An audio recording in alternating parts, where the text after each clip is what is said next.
Welcome to the Shadows.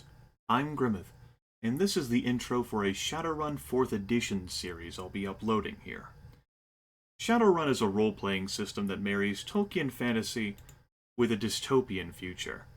You've got magic and technology, dragons and megacorporations. It's a hot mess of misery and betrayal that's all held together by deniable assets, also known as Shadowrunners. I enjoy the setting. I love the Sega Genesis game built in it. But the role-playing systems themselves are intricate.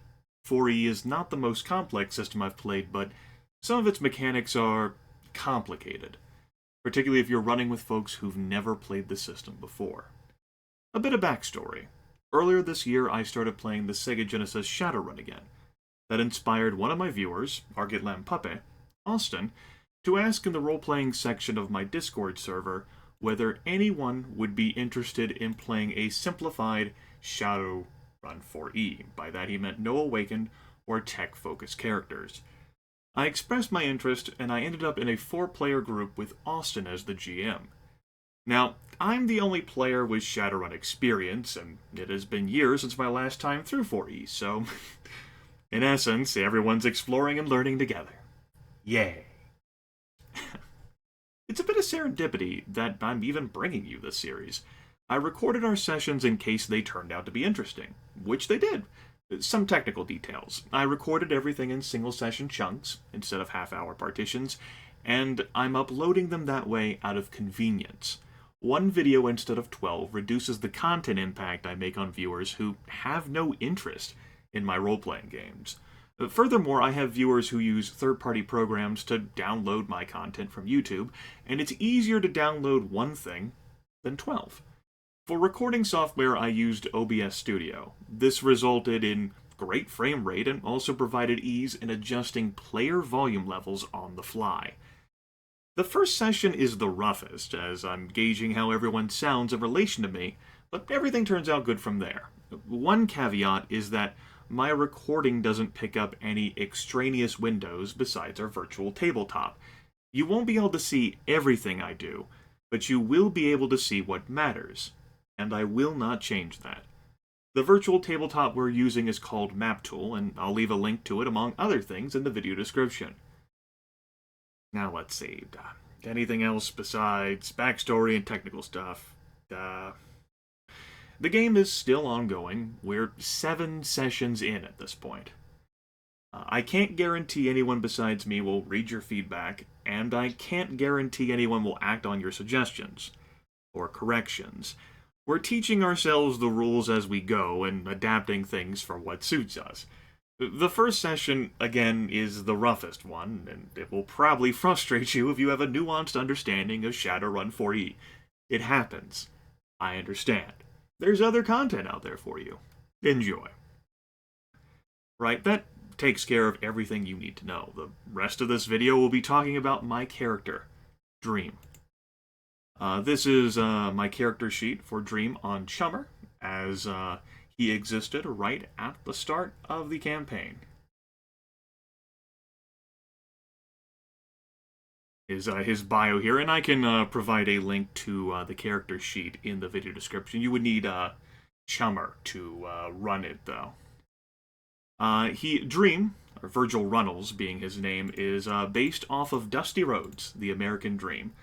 He is a troll who has fallen in love with old trids, like old wrestling shows, and has styled himself as a wrestler. He has a day job where he is a wrestler as the Auburn Dream. He is a troll. Austin recommended, along with like the various restrictions that he placed down, that everyone play as human. I usually am human in the games, but I decided to go off the beaten path there. And I ended up creating like a protective Papa Bear for all of the other players. Someone who can take punishment and dish it out too, since Austin had a street samurai group in mind. And Dream is very combat heavy. No positive qualities except for restricted gear rating 3, because our gear rating levels were restricted to 10 at the start of a gameplay.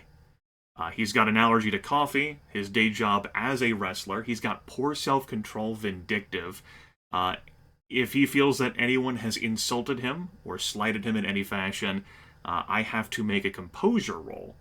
And if I fail that, he will demand retribution very quickly. He's got a signature of every successful Shadowrun. He leaves either a... Like, his gimmick, his wrestling gimmick, includes a 20-gallon cowboy hat, which does not look ridiculous on a troll's head. And so, over jobs, he'll leave that, or he'll leave some... something that's similar to it. You know, maybe like a belt buckle or something. Something to indicate the fact that he's been there. You know, which does not help disguise himself. But Dream is a bit impulsive. You know, rash at times. Not the sharpest.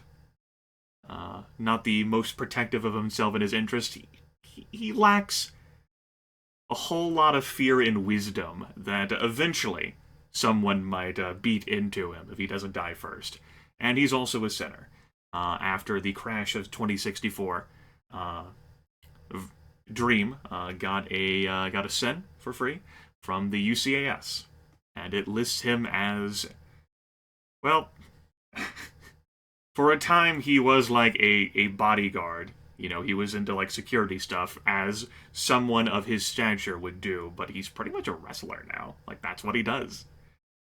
He's a Shadowrunner, really, but he enjoys wrestling. He is very much the combat individual, despite not being that quick, relatively. Like, trolls can't be that fast. But with augmentation, he does his part. But what he is very strong and very tough.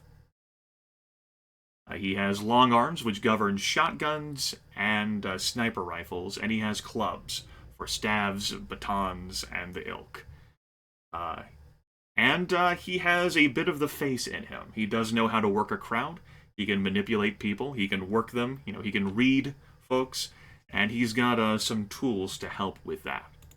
For cyberware, he's got a move-by-wire system, which what that does is basically puts your entire body on seizure, but adds some controls to that so that you can direct the seizure at a moment's notice whenever you have to. It ends up causing, like, uncontrollable tics in your body, which, like, higher grades of that cyberware can, you know, lessen the impact that it has on you, but very invasive and very disconcerting. Along with some reaction enhancers, he's got improvements to his agility and strength and tailored pheromones.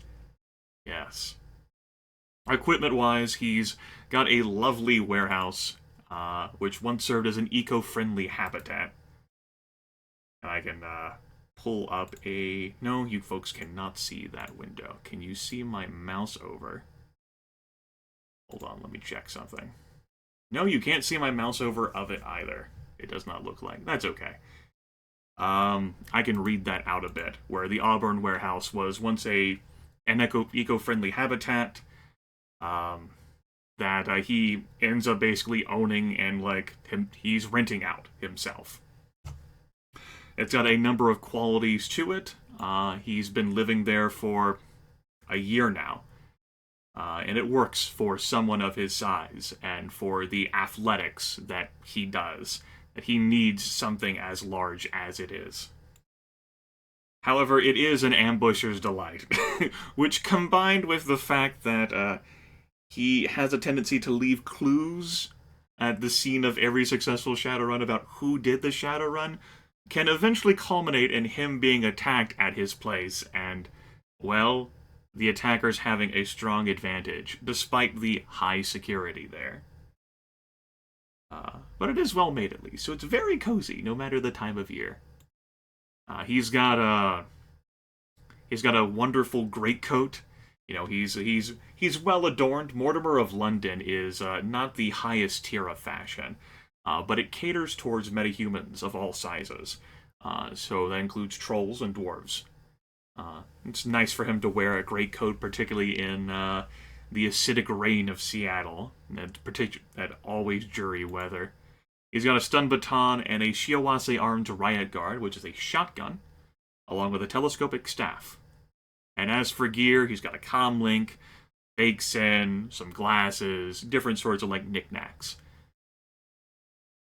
A vehicle, he has a monocycle, which it looks silly seeing a metahuman of his size and stature. Keep in mind that he's 8'4", 254 centimeters. He weighs close to 700 pounds, over 300 kilograms, and he's on effectively a damn entertainment system. It's a motorcycle, and cruising around town. It doesn't go that fast. He doesn't have any actual driving skill. He just relies on talent, and so like he hasn't owned a vehicle for very long, so he's still like coming to grips with it. It's not too extreme, but it is nice, and he can like disassemble it and stick it in the wheelman's, vehicle for storage. That's really all there is to it. Dream is powerful. He does have some caution in him, but if he's offended, he quickly becomes brash. He will become reckless, and he is incredibly dangerous. Really, he's a monster, a combat machine of death and slaughter, or he can be, which is what Austin had in mind. And I've certainly improved him, and he's changed over these 7 sessions. This was just him at character creation. He's got 2 contacts, both of whom have come up in the story, who is an armorer and a Black Clinic cyber surgeon. Again, if you're looking for details in the notes that I have on those, you can check out this character sheet that I'll provide in the video description. You can also download Chummer as well, which can read character sheets. There's one out for 5th edition too, if perhaps you're more interested in 5th edition and have not heard of Chummer for whatever reason. That takes care of my introduction for Dream. I didn't have too many details noted out on him. I didn't write like a full bio or story. I've done that before with characters. I didn't know what to expect coming into this group, where I was the only player with Shadowrun experience, like what all we would do. I've never like been a player under Austin before, though I have seen him like lead groups. I wasn't sure, and so I just had some ideas in mind, some bullet points. It was a bit of inspiration, the idea of having like a troll who fell in love with like professional wrestling and watched like those that old territorial days content, particularly that of Dusty Rhodes, the Auburn Dream. Though Dream is most certainly not the common man, not by any. Imagine like a body his size just hurtling over like the top rope, doing some crazy trick flip, which with his 9 augmented reaction and 7 agility is most certainly not impossible. I mean, other metahuman types can have higher scores in these, sure, but there are very few who possess the karma or the money to get higher than those. He's also kind of suave, He has some limitations as a troll. He tries, though. He does his part. Much of my starting build points went into attributes. He doesn't have a whole lot of skill. He's just focused in certain groups. As for his knowledge skills, he knows Seattle immensely well. He's got some English there as his native language, but he knows a bit of Japanese too. Security design and shadow community for things he's kept on. He has a very strong interest in sports. Urban brawl stuff, wrestling is a specialty, and he does a bit of gardening in his spare time. His warehouse, being the former, owned by eco-zealots or eco-friendly, people, environmentalists, has the functionality there for him to, own a garden and grow real food. And so he's picked up gardening. He's not great at it, but how many folks in 2072 Seattle know a lot about gardening? Legit, instead of it being through, a no-soft, chipped into the sim module. Yeah, that's the dream. As for the other characters, you'll have to discover them for yourself, really as I did, because I'm the only one who shared his character sheet with the others. And I only knew bits and pieces of details about the others coming into the first session. Fluffy Woofy is playing a Chip. Lucas is playing Beck. And Severus is playing Chauffeur. You'll have to discover them throughout the game. That does entirely take care of the intro, though. Stay safe in the shadows. Don't upset trolls. It's like always let the Wookiee win. It's just good business. Oh, and never, ever cut a deal with the dragon.